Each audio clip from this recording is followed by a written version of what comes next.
சட்டவிரோத பணப்பரிமாற்ற தடைச்சட்ட வழக்கில் அமைச்சர் செந்தில் பாலாஜியின் சகோதரர் அசோக் குமார் இன்று சென்னை முதன்மை அமர்வு நீதிமன்றத்தில் நேரில் ஆஜரானார். இது தொடர்பான கூடுதல் தகவல்களுடன் இணைகிறார் செய்தியாளர் சதீஷ் முருகன். அவரிடம் நாம் கேட்டு பெறலாம். வணக்கம் சதீஷ் முருகன். இந்த வழக்கினுடைய முழு பின்னணி என்ன, அடுத்த கட்ட நடவடிக்கை என்னவா இருக்கும், இவர் ஏன் இவ்வளவு காலமாக தலைமறைவாக இருந்தார், முழு விவரங்களையும் பதிவு பண்ணுங்க. கடந்த 2023ஆம் ஆண்டு ஜூன் மாதம் செந்தில் பாலாஜி, தற்போது அமைச்சராக இருக்கக்கூடிய செந்தில் பாலாஜி அமலாக்கத்துறையினரால் கைது செய்யப்பட்டார். சட்டவிரோத பணப்பரிமாற்ற தடை சட்டத்தின் கீழ் இந்த நடவடிக்கையானது இருந்தது. அவர் கைது செய்யப்பட்ட உடனேயே அவரது சகோதரர் அசோக் குமார் தலைமறைவானார். சரியாக ஒரு 21 மாதங்களுக்கு முன்பாக தலைமறைவானவர் இன்று சென்னை முதன்மை அமர்வு நீதிமன்றத்திற்கு முன்பாக ஆஜராகியிருக்கிறார். அவருடன் சேர்த்து மொத்தம் 12 பேர், இதில் அவரது செந்தில் பாலாஜியினுடைய அப்போதைய உதவியாளர் சண்முகமும் இடம்பெற்றிருக்கிறார். மொத்தமாக ஒரு 13 பேர் இன்றைய தினம் நீதிமன்றத்தில் ஆஜராகியிருக்கிறார்கள். இவர்கள் அனைவருக்குமே 2 லட்சம் ரூபாய் உத்தரவாத பிணை பெறப்பட்டு அவர்களுக்கு ஜாமீனும் வழங்கப்பட்டிருக்கிறது. இந்த வழக்கு விசாரணை வருகிற 25ஆம் தேதிக்கு தள்ளி வைக்கப்பட்டிருக்கிறது.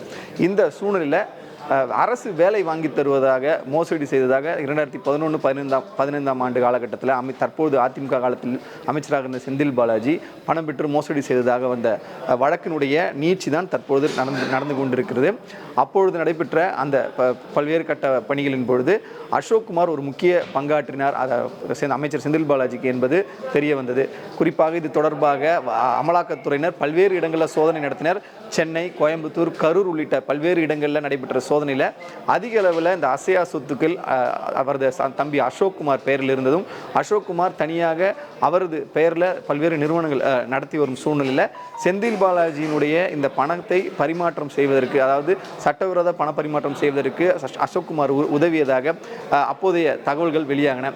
இந்த சூழ்நிலையில் தான் ஜாமீன் மனு, அதாவது செந்தில் பாலாஜி அவர்கள் கைது செய்யப்பட்டு சுமார் 450 நாட்களுக்கு மேலாக அவர் சிறையில் இருந்தார். அவருக்கு பல முறை ஜாமீன் மனுக்கள் நிராகரிக்கப்பட்டன. 15 முறை அவருக்கு அந்த நீதிமன்ற காவலானது நீட்டிக்கப்பட்டது. அதற்கும் ஒரு முக்கியமான காரணமாக தற்பொழுது ஆஜராகி இருக்கிற அசோக் குமார் தலைமறைவானதை காரணம் காட்டினார்கள்.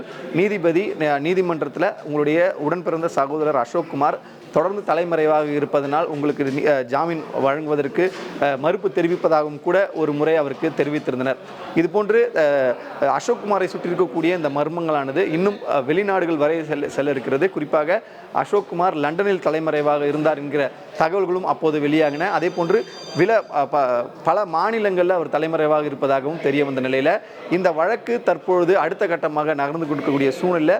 இன்றைய தினம் அவர் தன்னுடைய இந்த வழக்கு தொடர்பான குற்றப்பத்திரிகை தாக்கல் கடந்த ஜனவரி மாதம் நடைபெற்றது.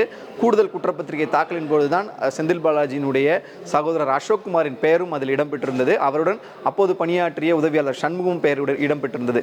தற்போது இந்த குற்றப்பத்திரிகையில், கூடுதல் குற்றப்பத்திரிகையில் தாக்கல் செய்யப்பட்டிருக்கக்கூடிய சேர்க்கப்பட்டுள்ள செந்தில் பாலாஜியினுடைய சகோதரர் அசோக் குமார் உள்ளிட்ட 13 பேர் தான் இன்றைய தினம் ஆஜராகியிருக்கிறார்கள்.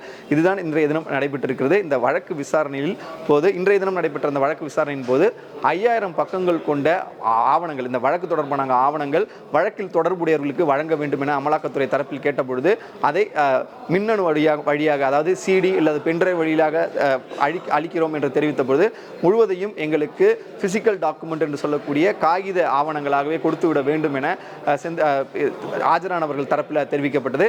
இதனை அடுத்து அவரிடம் 2 லட்சம் ரூபாய்க்கான உத்தரவாத பிணை பெறப்பட்டு, அதே போன்று 2 பேர் அவருக்கு ஜாமீன் கையெழுத்திட வந்திருந்த அனைவருக்கும் இந்த ஜாமீன் வழங்கப்பட்டு இந்த வழக்கு ஏப்ரல் 25ஆம் தேதி ஒத்தி வைக்கப்பட்டிருக்கிறது. நன்றி சதீஷ் முருகன், உங்களுடைய விவரங்களுக்கு. செய்திகளை உடனுக்குடன் தெரிந்து கொள்ள உடனே சப்ஸ்கிரைப் பண்ணுங்க.